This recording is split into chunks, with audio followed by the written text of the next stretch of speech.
ગર્વથી ગુજરાતી।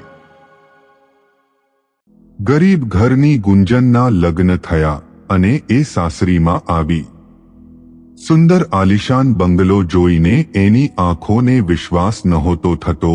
એ તો એના ભવિષ્યના સપનાઓમાં ખોવાઈ ગઈ કે એક સમય આવશે જ્યારે હું આ બંગલાની શેઠાણી બની જઈશ।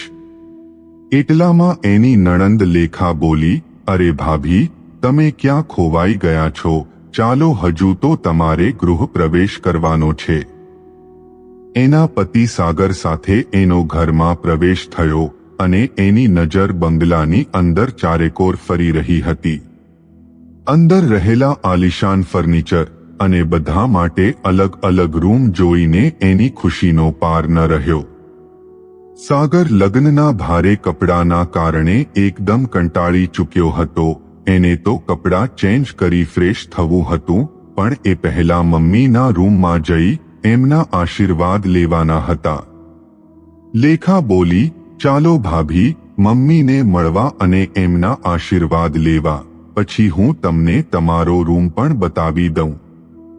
લેખા ભાઈ સાથે ભાભીને મમ્મીના રૂમમાં લઈ ગઈ, પરંતુ ગુંજન તો એ જાણીને મનોમન ખુશ થતી હતી કે અહીં મને મારો પર્સનલ રૂમ મળશે, પણ સાથે સાસુને મળવા જવાનું, આશીર્વાદ લેવાનું સાંભળી એનું મૂડ થોડું ખરાબ પણ થયું। સાગરના મમ્મીની ઉંમર થઈ ચૂકી હતી। ઘણા સમયથી એ લકવાથી પીડાતા હતા અને આ વાત ગુંજન પણ જાણતી હતી, એટલે એનું મૂડ ખરાબ થઈ ગયું હતું।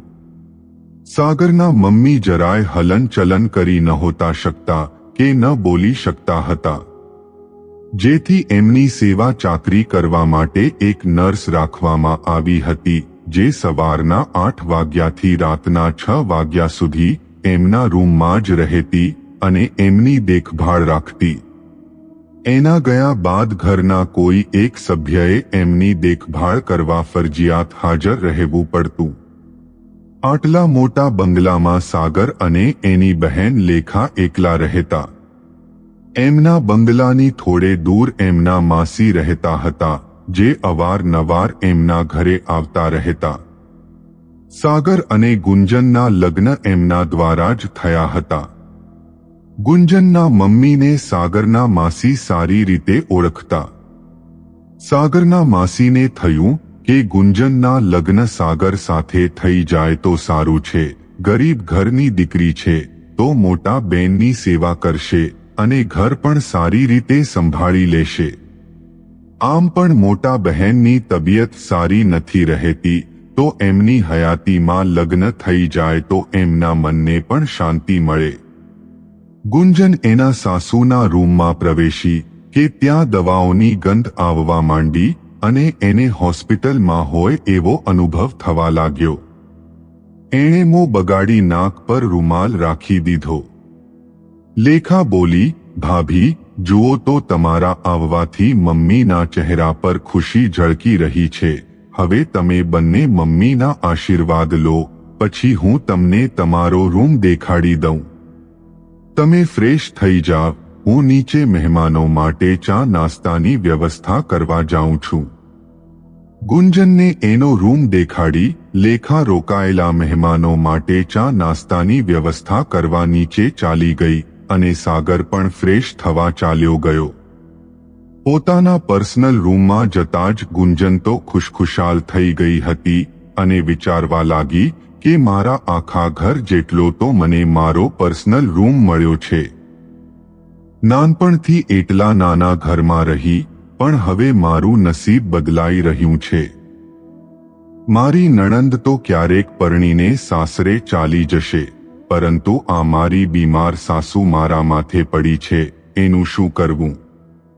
ત્યારબાદ જાતે જ મનને સાંત્વના આપતા બોલી કે એક રીતે મારા માટે સારું પણ છે, મારી સાસુ કામ વિશે મારા જોડે કોઈ માથાકૂટ નહીં કરે।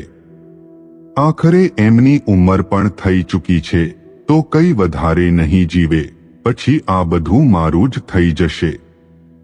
ગુંજન વિચારો પડતા મૂકી મનમાં કહેવા લાગી કે હાલ હું આ બધું શા માટે વિચારી રહી છું? અત્યારે મારે હનીમૂન માટે ક્યાં જવું છે એના વિશે વિચારવું જોઈએ. એમ કરી બેડ પર આરામ કરવા પડી અને પડ્યા એ ક્યારે સૂઈ ગઈ એની ખબર જ ન રહી. હકીકતમાં ગુંજન આ બંગલો જોઈને જ સાગર સાથે લગ્ન કરવા રાજી થઈ હતી. એ સાગરના માસીના ઘરે ક્યારેક આવતી તો એણે સાગરનો બંગલો બહારથી જોયેલો હતો. સાગરના માસીએ જ્યારે એના મમ્મી સાથે લગ્નની વાત કરી તો ગુંજનના મમ્મી બોલ્યા કે હાલ એને ભણવા દો, અમને એના લગ્નની કોઈ ઉતાવળ નથી. પરંતુ આલિશાન બંગલા અને મિલકતના મોહમાં ગુંજન આંધળી બની સાગર સાથે લગ્ન માટે હા કરી ચૂકી હતી. એના મમ્મીએ એને ઘણી સમજાવી, પરંતુ એણે એમની એક વાત ન સાંભળી. છેવટે દીકરીની હઠ સાથે હારીને એના મા બાપે લગ્ન માટે હા કરી દીધી. આમ પણ સાગર સારી નોકરી કરતો હતો અને વ્યવસ્થિત છોકરો હતો, જેથી ગુંજન ત્યાં પરણીને સુખી જ થવાની હતી. લગ્નના કારણે આખો દિવસ થાકેલી ગુંજનની આંખ સીધી મોડી રાત્રે ખુલી. એણે જોયું કે રાત પડી ગઈ હતી અને એના બાજુમાં સાગર સૂતો હતો.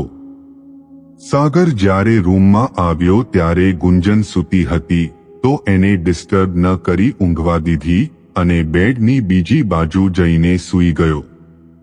સવારે ગુંજન ઉઠી ત્યારે સાગર રૂમમાં નહોતો તો બોલી, કેવો પતિ છે, પત્ની ઘરમાં આવી છે તો એ રૂમમાં એકલી મૂકી ચાલ્યો ગયો.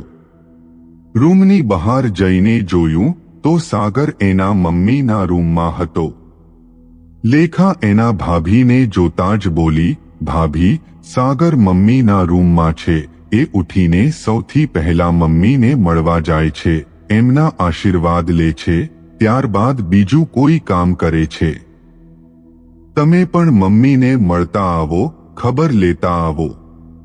લેખાના કહેવાથી મનમાં ગુસ્સો આવ્યો, કારણ કે એને થયું કે પતિના લીધે ફરી એ દવાઓની દુર્ગંધવાળા રૂમમાં જવું પડશે. પરંતુ એક તરફ પોતાની ઇમ્પ્રેશન પણ ખરાબ નહોતી કરવી તો નણંદની વાત માની ગુંજન સાસુના રૂમમાં એમને મળવા ચાલી ગઈ. ત્યાં ફટાફટ સાસુના આશીર્વાદ લઈ ગુંજન એના રૂમમાં ચાલી ગઈ અને આખો દિવસ આરામ કર્યો. સાંજના ટાણે લેખા આવી અને દરવાજો ખખડાવી બોલી, ભાભી, મમ્મીની તબિયત વધારે ખરાબ છે, સાગરે ડોક્ટરને બોલાવી દીધા છે. તમે પણ ચાલો, બધા એમના રૂમમાં છે. ગુંજન અને લેખા બંને રૂમમાં પહોંચ્યા. ત્યાં તો ડોક્ટર પણ આવી ચૂક્યા હતા અને સાગરના મમ્મીની હાલત ગંભીર હતી. લેખા બોલી, મમ્મી, જુઓ તો ખરા, તમને મળવા ભાભી આવ્યા છે. એમણે ગુંજન સામે ધીરેથી મોં ફેરવી એના સામું જોયું અને એમના ચહેરા પર ખુશી દેખાઈ રહી હતી. ત્યારબાદ એમણે અંતિમ શ્વાસ લીધો અને એમનું પ્રાણ પંખેરું સદા માટે ઉડી ગયું. એક જ ક્ષણમાં ઘરમાં માતમ છવાઈ ગયો. સાગર અને લેખા ધ્રુસકે રડી પડ્યા. એના માસી પણ ખૂબ રડ્યા અને ત્યારબાદ એ લોકોને જોઈને ગુંજન પણ રડવા માંડી. ગુંજનને તો આ ઘટનાનો કોઈ અંદાજો પણ નહોતો. એણે ક્યારે વિચાર્યું પણ નહોતું કે અહીં આવ્યા બાદ આવું બધું જોવા મળશે. સાગરના મમ્મી જાણે એના લગ્ન જોવા માંગતા હતા એમ એના લગ્ન બાદ એમનું અવસાન થયું. ત્યારબાદ એમનો અંતિમ સંસ્કાર કરવામાં આવ્યો અને એના 2 દિવસ બાદ લેખા બધા માટે રસોઈ બનાવી રહી હતી ત્યારે સાગરના માસી બોલ્યા, ગુંજન બેટા, તું પણ લેખાને મદદ કર, એ એકલી બધા માટે રસોઈ બનાવી રહી છે. ગુંજન મનમાં વિચારવા લાગી કે આટલા મોટા બંગલામાં આ લોકો જાતે રસોઈ બનાવે છે. મને તો એમ હતું કે આ બધું કામ કરવા માટે નોકર ચાકર રાખ્યા હશે. છેલ્લે મન મારીને એ રસોડામાં ગઈ અને લેખાને મદદ કરવા લાગી. ત્યારબાદ બધા સાગરના રૂમમાં એકઠા થયા હતા. ત્યાં ગુંજનને પણ બોલાવવામાં આવી. સાગર બોલ્યો, તમે બધા જાણો છો કે મમ્મીની સારવાર માટે આપણે ઘણો ખર્ચો કર્યો હતો, આ બંગલો પણ વેચી નાખ્યો છે, પરંતુ અફસોસ આપણે મમ્મીને ન બચાવી શક્યા. આટલું સાંભળતા ગુંજનના ચહેરાનો રંગ ઉડી ગયો. સાગર બોલ્યો, આ તો મારા બોસનું અહેસાન છે કે એમણે આપણને થોડા દિવસ અહીં રહેવા દીધા છે, પરંતુ થોડા દિવસ પછી મમ્મીના માટે મેં ભજનનો કાર્યક્રમ રાખેલ છે, તો ત્યારબાદ આપણે આ બંગલો ખાલી કરી આપવો પડશે. માટે બધાએ પોતપોતાનું સામાન અત્યારથી પેક કરવાનું શરૂ કરી દેવું, જેથી વધારે સમય ન બગડે. ગુંજન તો વિચારોમાં અટવાઈ ગઈ કે મેં તો આ બંગલો જોઈને, મિલકત જોઈને લગ્ન કર્યા હતા અને શેઠાણી બનવાના સપના જોતી હતી, પરંતુ આ બંગલો તો વેચાઈ ચૂક્યો છે. સાગરની વાતચીત બાદ બધા વિખેરાઈ ગયા અને માસી પણ એમના ઘરે ચાલ્યા ગયા. ગુંજન ત્યાં કશું બોલી શકે એમ નહોતી, તો રૂમની બહાર જતા જ એણે સાગરના માસીને ફોન કર્યો અને ગુસ્સામાં બોલી, માસી, તમે મારા સાથે કઈ દુશ્મની નિભાવી રહ્યા છો? આ તમે મને ક્યાં ફસાવી દીધી છે? તમે મારા લગ્ન અહીં કરાવ્યા, જેના પાસે કશું જ નથી, આ બંગલો પણ વેચાઈ ચૂક્યો છે, તમે મારી જિંદગી બરબાદ કરી નાખી.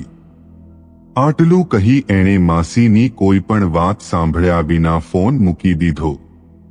મોડી રાત થઈ ચૂકી હતી, તો સાગરના માસી બીજા દિવસે સવારે ગુંજનના મમ્મી પપ્પા સાથે ત્યાં પહોંચ્યા.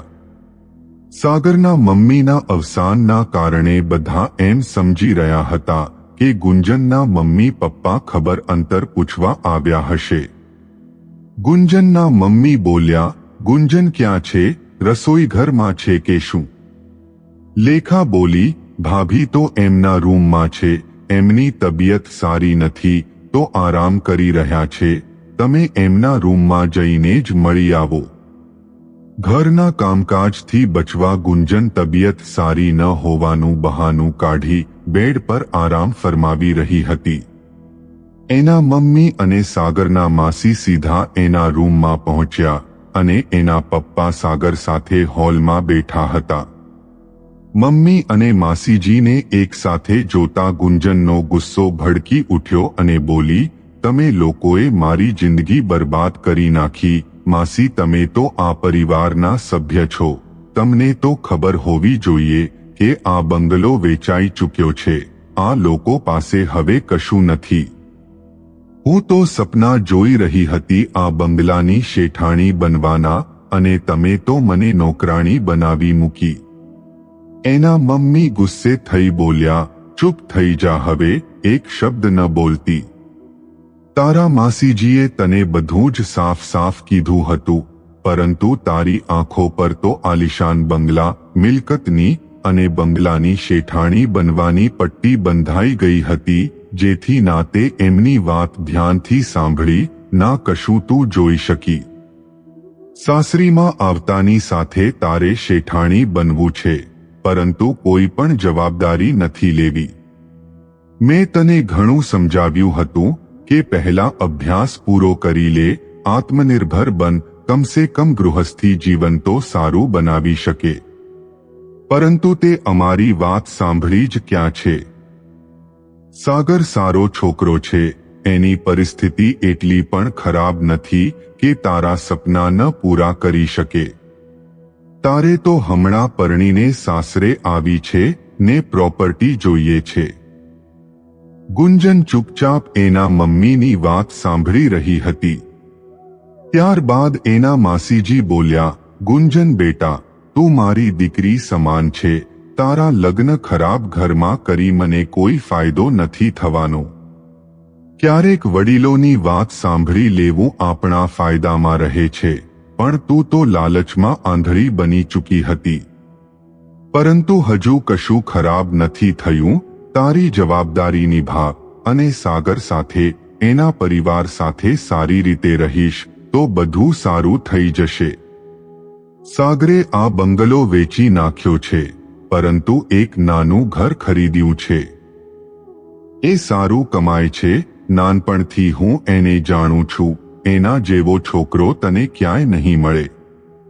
ગુંજનને અહેસાસ થઈ રહ્યો હતો કે મમ્મી અને માસી મારું ખરાબ તો ન જ ઈચ્છે, એમની બધી વાત સાચી છે.